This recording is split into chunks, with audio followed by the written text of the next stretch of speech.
సదాశివసమారంభాం వ్యాసశంకరమధ్యమాం అస్మదాచార్యపర్యంతాం వందే గురుపరంపరాం.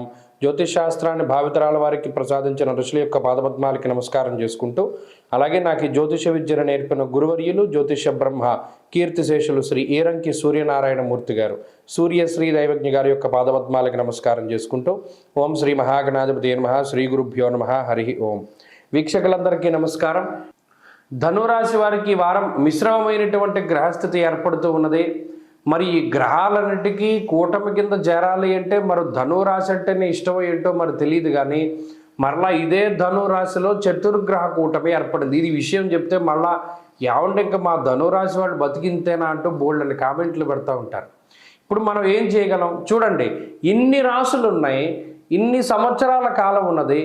మళ్ళీ ఈ గ్రహాలన్నీ ఎక్కడ కూడుతున్నాయి? అయితే ధనుస్సులోనూ లేకపోతే మకరంలోనే కలుస్తున్నాయి.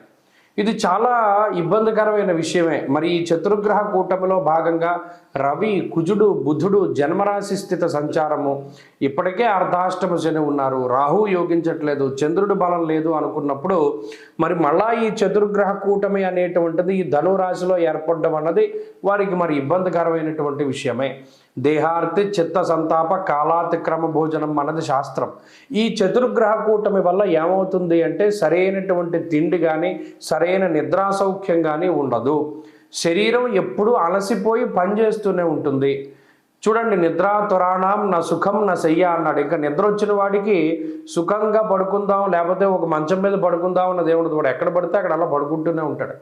అలాగే అలసిపోయినటువంటి కృషించినటువంటి శరీరాన్ని పొందుతూ ఉండేటువంటి ధనురాశి వారు సరైన సమయానికి తిండి సరైన సమయానికి నిద్ర లేక పని ఒత్తిడిలో భాగంగానూ మరేతరత్ర ఇబ్బందులతో పడి ముందుకు నడుపుతూ ఈ జీవనాన్ని ముందుకు సాగిస్తూ ఉన్నటువంటి వారిలో మరి ఈ వారంలో కూడా శారీరక శ్రమ అధికంగా కనబడుతూ ఉన్నది. శారీరక శ్రమతో పాటుగా మెంటల్ టెన్షన్స్, ముఖ్యంగా కుజుని యొక్క దృష్టి శని మీద ఉండడం వల్ల కుటుంబపరమైనటువంటి విషయాలు, తల్లి, విద్య, ఉద్యోగము, కుటుంబము, వాహనము ఇటువంటి స్థానము ఎఫెక్ట్ అవుతూ ఉన్నది. కాబట్టి ఆయాపరమైనటువంటి విషయాలపైన కూడా ఈ గ్రహస్థితి ప్రభావం పడుతూ ఉంటుంది. ఇక్కడ అదృష్టం అనేటువంటిది పూర్తిగా శూన్యంగానే కనబడుతూ ఉన్నది.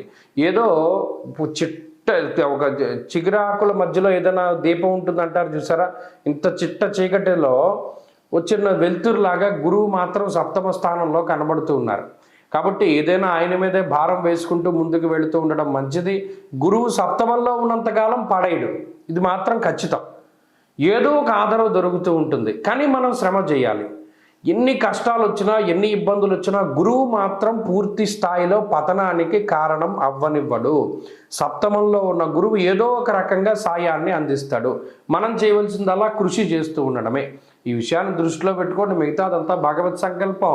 మరి ఈ చతుర్గ్రహ కూటమి తాలూకు దోషాల నుండి బయటపడడానికి ప్రతిరోజు ఆదిత్య హృదయం పారాయణం చేయండి, మంచి ఫలితాలు సంప్రాప్తమవుతాయి. ఈ వారంలో కలిసి వచ్చేటువంటి రోజు శుక్రవారంగా చెప్పవచ్చును. అదృష్ట సంఖ్య 2, అదృష్ట వర్ణము తెలుపు. తదుపరి మకర రాశి.